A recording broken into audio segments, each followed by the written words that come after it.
Welcome back everyone. Today we're gonna be painting 1/6 scale model of Invincible from the TV show Invincible. Yeah.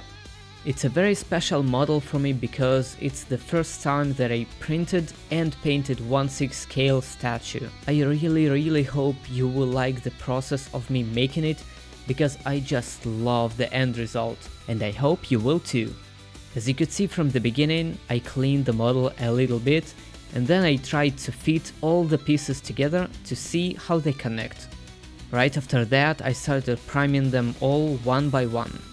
As you can see, I'm doing all the painting over the table and I'm not using my box yet, the DIY box that you could see in my previous video where I made the Bad Santa, because there is no box yet. I actually made this model like several months ago and I just couldn't get to making the video. I guess I didn't find the right time, and now I did. After I primed all the pieces, I assembled the model completely and did zenithal highlight. I also did it on some individual pieces. Let me know in the comments down below if this step was completely unnecessary or not, because I took the model, then I primed it, then I did zenithal highlight, and then I used black again because his hair is black. Was it unnecessary? I only thought about it later when I watched the video.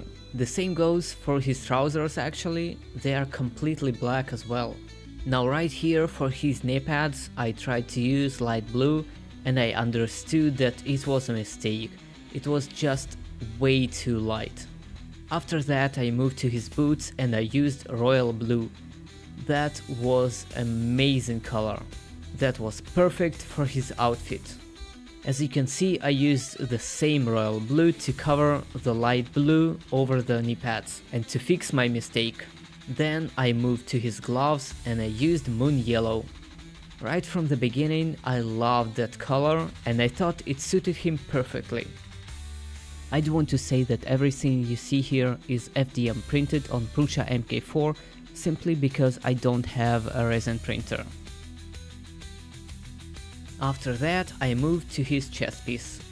Right in the middle of his chest he has that yellow patch, and since I'm still learning my ways around the airbrush, I tried to be a little careful around the edges, but not too careful, because I knew I'm gonna cover it with black and probably royal blue. When I was done with that, I moved on to his head. I used light skin for his skin color. His only open areas are his ears and the area around his mouth.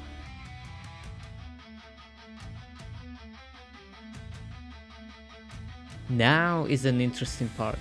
This is the first time I ever used liquid mask. This is the first time ever I used any mask. I saw a couple of videos about different types of masks, tapes and liquid mask, and this time I ordered actually liquid mask and I tried to use it once I got it. This is the first model I ever used it on and it was very interesting experience. I had to wait around 3 hours for it to dry out before I could apply any paint above it. When it does dry out, it changes color, and at that point I used the same moon yellow as before on the gloves, on all his headpiece.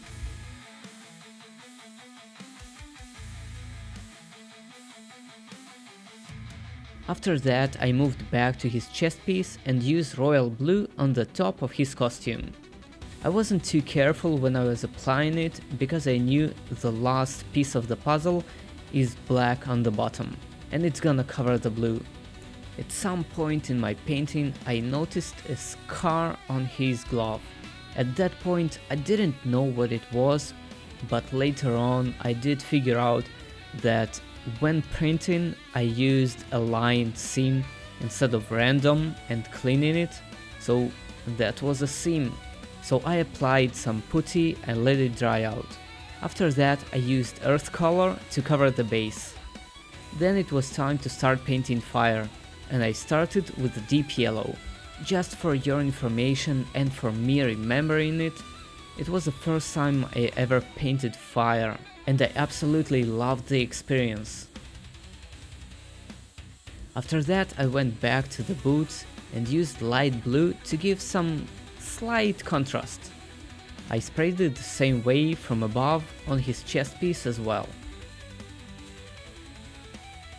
After I painted the base, I remembered that I was actually missing one of the pieces of the base. I used putty again to cover the seam and let it dry out.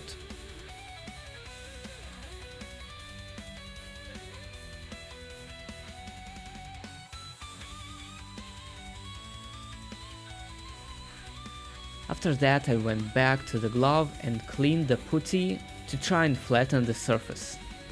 This model was an incredible experience for me, because I made so many mistakes and noticed them and tried to fix them. After that I used the same moon yellow to paint the gloves again.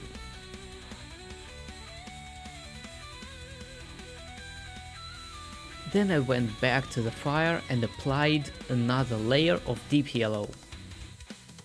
When putty on the base dried out, I started to clean it.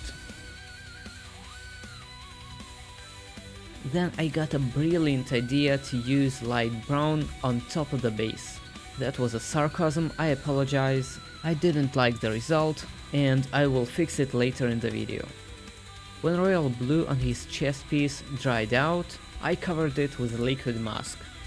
I don't really like the process of applying it, but as you will see later, the process of removing it is very satisfying. Then I went back to the flame and used bright orange for my next step. I tried to blend it as best as I could, and I think I did a pretty decent job.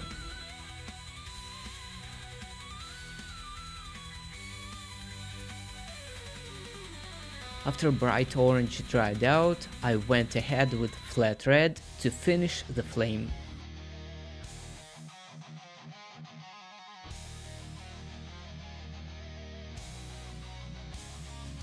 Then I thought to myself, well, I'm good enough to apply one layer, maybe I should try to do some shading.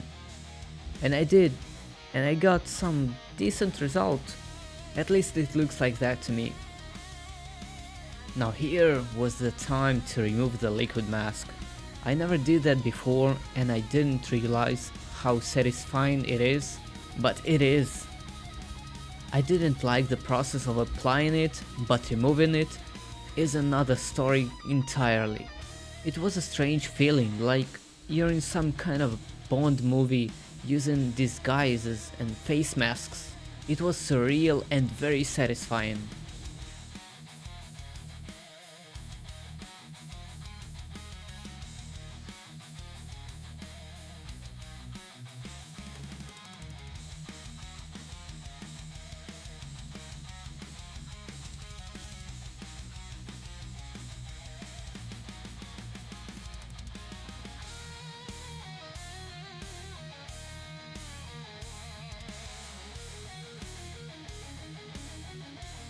After that, I tried to rub some light grey into the base. You can ask me why in the comments down below. I will probably answer, I have no idea why. And it's the truth, I just got an idea and I tried it. After I saw the result of what I did, I used earth to cover completely the base, not to see grey anywhere.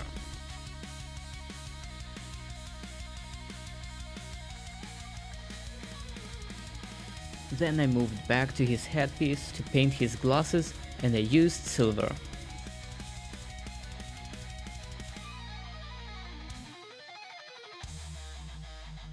At that point, liquid mask over the royal blue on his chest piece has dried out and I started to cover what was left with black.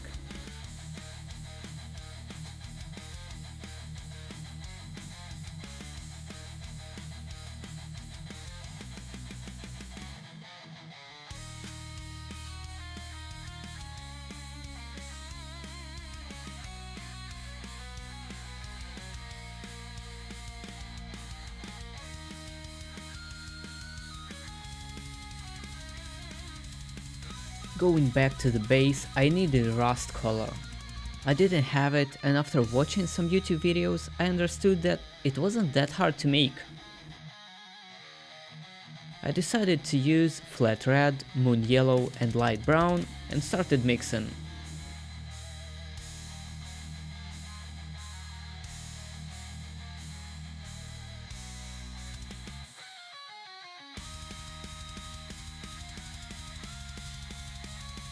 It might seem a little too bright from the beginning, but later on it's gonna change color a little bit.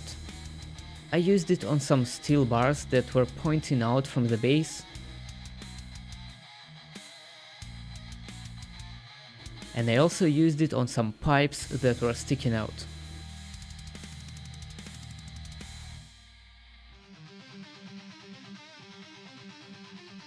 Then I went back to the chest piece and removed the liquid mask.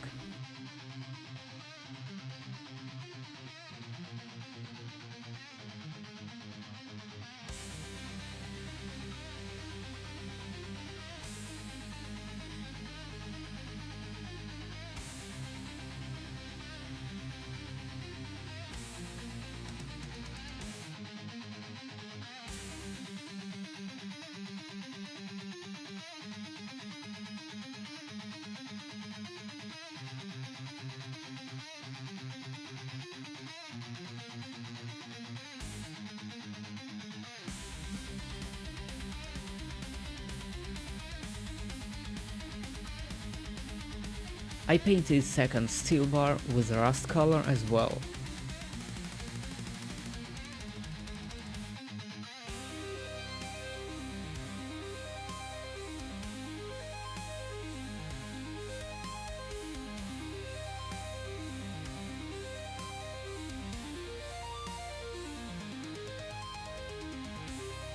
Metal rods that are on the base as well I painted with silver. Just one layer of that regular silver was enough to give it a real metallic look.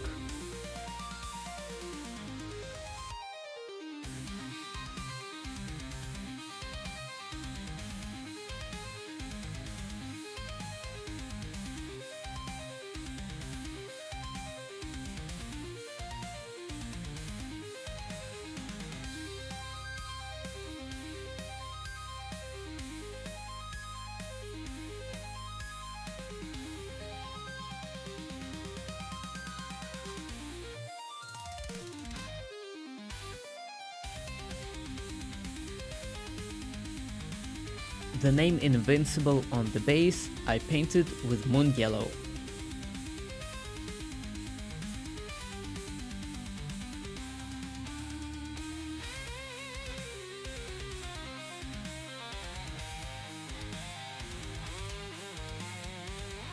At that point, painting part was done and I started to assemble the model.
After I assembled it and the glue dried out, I used matte varnish to cover the model. Just as a side note, as you can see at this point in time I already have my DIY box, so there was a pretty significant time jump between two parts. After that, I called this model done. I really hope you enjoyed the video. If you did, please give it a like, comment down below if you have any advice or criticism. I will gladly read every comment and answer it. Subscribe if you haven't subscribed yet, and we'll see you in the next video.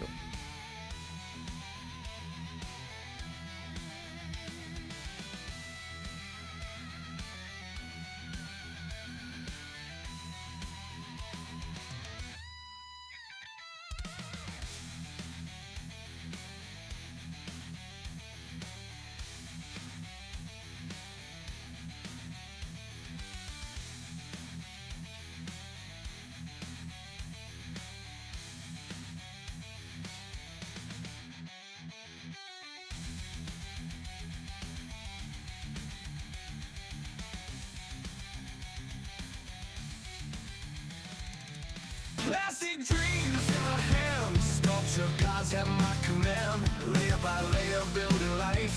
Smooth the edges, sharpen the knife. Paint my nightmares on the light. Brushstrokes whisper in the night. Colors bleed and shapes awake. Crafting heroes, hearts that break.